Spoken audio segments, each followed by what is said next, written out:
Манас эпосунда Алтай бул жөн гана географиялык аймак эмес, ал кыргыз элинин тагдырындагы эң маанилүү ролду ойногон көп кырдуу жана терең символикалуу мекен.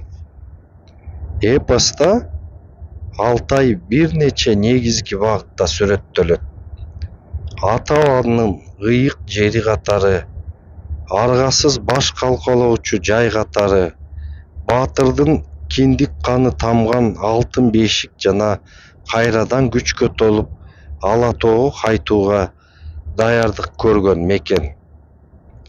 Эпостун башталышында Алтай кыргыздардын эзелтен берки ата-бабалары жашап өткөн ыйык жери, ата журту катары сүрөттөлөт. Бул жөн гана жер эмес, элдин руху, башаты жана түпкү тамыры жайгашкан руханий борбор. Алтайдын тоо ташы, суусу, абасы баары кыргыз үчүн касиеттүү.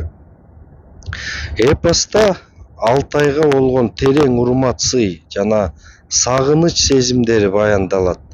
Ал кыргыздардын башына күн түшкөнгө чейинки бакубат жана эркин жашоосунун символу катары эскерилет. Тарыхый трагедиядан улам кыргыздардын чачырап Кытай калмактар тарабынан сүрүлүшү менен Алтай жаңы мааниге ээ болот. Жакып баш болгон бир уч кыргыз эли үчүн Алтай аргасыздан баш калкалоочу, душмандын колу жетпеген алыскы калкагар тоо, коргонор токой болуп калат. Бул мезгилдеги Алтай кайгы муңдун жоготуунун жана мекендин сагынуунун мейкини. Бирок ошол эле учурда Алтай кыргыз элинин өз кучагына алып жок болуп кетүүдөн сактап калган мээримдүү эне сыяктуу сүрөттөлөт. Анын койнунда кыргыздар кайрадан түтүн булатып, мал күтүп жандана башташат. Мисалы, Саякбай Каралаевдин версиясында Алтай тоонун башында арча чер токой арасы жердеген экен бу кыргыз эзелтеги бабасы деп. Бул саптар Алтайдын кыргыздар үчүн эзелтен берки мекени болгону жана анын табияты эл үчүн коргоочу чөйрө болгонун айгиленелейт. Алтайдын эпостогу эң негизги ролу бул Манастын төрөлүп өскөн жери. Алтай Манастын алтын бешиги. Эпоста баатырдын балалыгы өткөн Алтайдын жаратылышы кеңири жана бай сүрөттөлөт.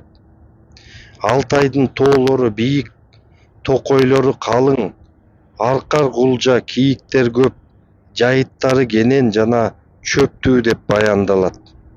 Бул жер Манастын алгачкы аңчылыкка чыгып, жаратылыш менен жуурулушуп, күч кубатка толушуна шарт түзгөн.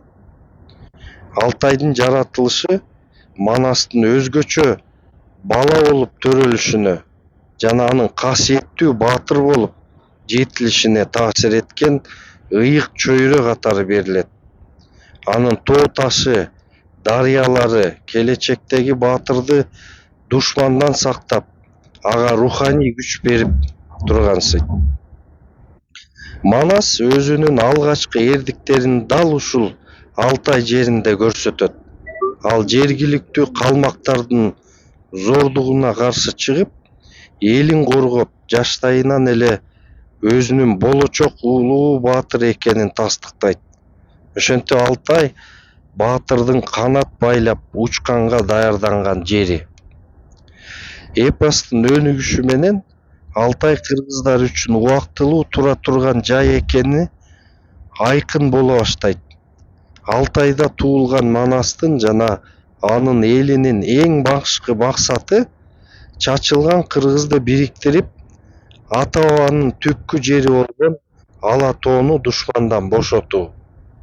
Ошентип Алтай бул улуу максатты ишке ашыруу үчүн күч топтой турган стратегиялык жактан маанилүү аймакка айланат.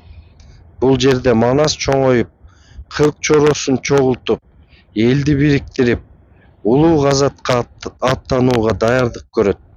Демек Алтай бул Ала тоого карай жолдун башталышы, улуттук кайра жаралуунун башаты деп айтсак болот.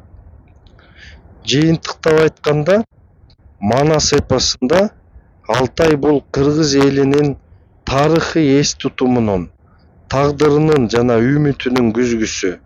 Ал бир эле учурда жоголгон бейиш, ата журт, аргасыз баш калкалоочу кайгылуу мекен, баатырды өстүргөн алтын бешик жана кайрадан Ала тоого кайтууга күч берген ыйык башат катары өтө терең жана ар тараптуу сүрөттөлгөн.